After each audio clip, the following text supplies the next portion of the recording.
എന്തുകൊണ്ടാണ് അന്യ സംസ്ഥാനങ്ങളിലേക്കുള്ള ഒരു വിദ്യാഭ്യാസ മൈഗ്രേഷൻ നടക്കുന്നത്, അല്ലെങ്കിൽ അതിന്റെ ഗുണങ്ങൾ എന്താണ് എന്നുള്ള കാര്യം ഞാൻ ആദ്യം ഒന്ന് പറഞ്ഞു പോകാം. ഏറ്റവും ആദ്യം ക്വാളിറ്റി ഓഫ് എഡ്യൂക്കേഷൻ തന്നെയാണ്.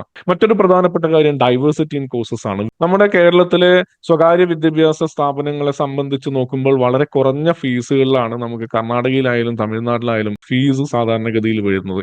മറ്റൊരു എക്സ്പെൻസ് വരുന്നത് ഫീസ് കൂടാതെ ലിവിങ് എക്സ്പെൻസ് ആണ്. ഹോസ്റ്റൽ അല്ലെങ്കിൽ ഫുഡ്, ഈ രണ്ട് കാര്യങ്ങൾ വെച്ച് നോക്കുമ്പോഴും കേരളത്തെക്കാൾ ഏറ്റവും കുറവായിട്ടാണ് ഈ രണ്ട് സ്ഥലങ്ങളിലെയും ലിവിങ് എക്സ്പെൻസസ് വരുന്നത്. കേരളത്തെ വിദ്യാഭ്യാസ സ്ഥാപനങ്ങളുടെ അഡ്മിഷൻ പ്രോസസ്സ് വെച്ച് നോക്കുമ്പോൾ ഏറ്റവും ഈസി അഡ്മിഷൻ പ്രോസസ്സ് ഉള്ളതാണ് കർണാടകയിലാണെങ്കിലും തമിഴ്നാടും ഉള്ളത്. കർണാടകയിൽ അത്രത്തോളം കട്ട് ഓഫ് പ്രൊസീജിയേഴ്സ് ഇല്ല എന്നുള്ളതും വളരെ അട്രാക്റ്റീവ് ആയിട്ടുള്ള ഒരു കാര്യമാണ്. എല്ലാ വിദ്യാർത്ഥികളും അല്ലെങ്കിൽ രക്ഷിതാക്കൾ കുട്ടികളെ പഠിപ്പിക്കുന്നതുമൊക്കെ ഭാവിയിൽ അവർക്ക് മികച്ച ജോലി ലഭിക്കുക, അവരുടെ കരിയർ ഡെവലപ്പ് ആവുക എന്നുള്ള ഒരു സാഹചര്യത്തിന് വേണ്ടിയിട്ട് തന്നെയാണ്. കോർപ്പറേറ്റ് കമ്പനികളൊക്കെ ക്യാമ്പസ് ഇന്റർവ്യൂ എടുക്കുന്നുണ്ട്, പ്ലേസ്മെന്റ് കിട്ടുന്നുണ്ട്, ഇന്റേൺഷിപ്പ് കിട്ടുന്നുണ്ട്. അങ്ങനെയുള്ള ഒരുപാട് കാര്യങ്ങൾ, ഇന്ത്യയിലെ വിവിധ സംസ്കാരങ്ങളെ ഉൾക്കൊള്ളാൻ കഴിയുന്ന തരത്തിലേക്ക് അവരുടെ വിദ്യാഭ്യാസ രീതി മാറും. ഇങ്ങനെയുള്ള ഒരുപാട് കാര്യങ്ങൾ, ഗുണങ്ങൾ ഇതിനകത്ത് വരുന്നുണ്ട്.